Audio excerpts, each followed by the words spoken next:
Hey guys, so today we're going to talk about electric fence chargers and low voltage issues, as the description says. So I always carry this with me everywhere.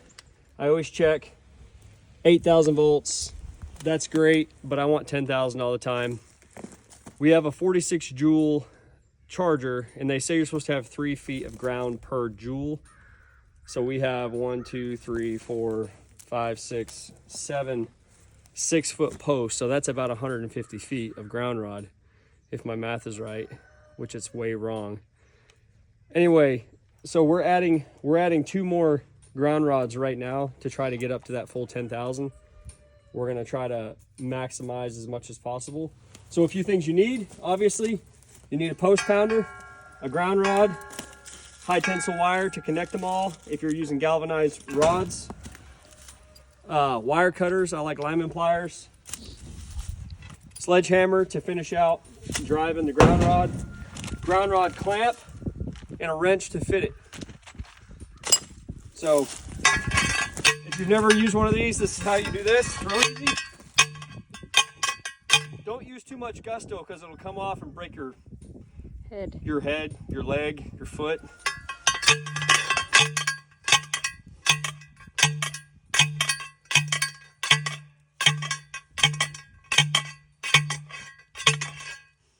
Another thing that you'll find out on really cold days, this whole activity provides immediate heat.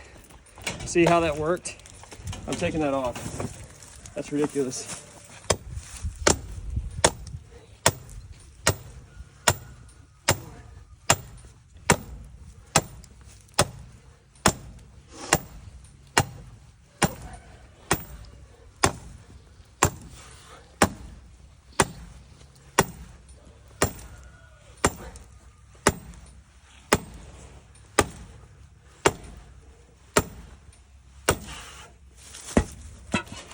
I think I just went through a big Volkswagen sized boulder. Slide that over. You always want your wire in the V notch.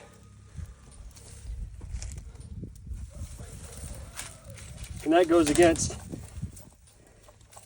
that'll hold that real tight against that rod.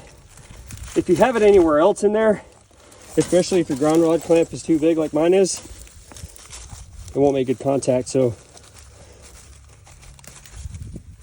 I always double ground rod clamp. We're going to put this one on first.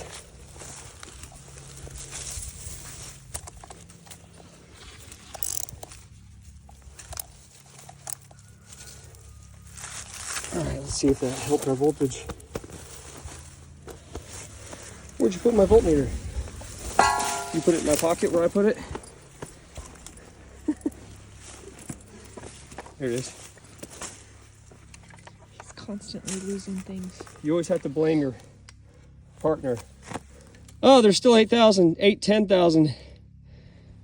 So, we just need to add more ground rods.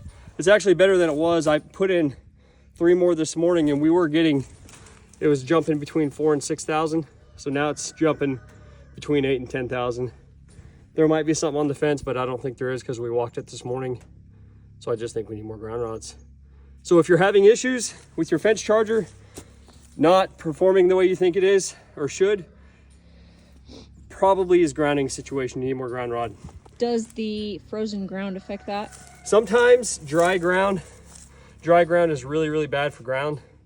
You need wet, moist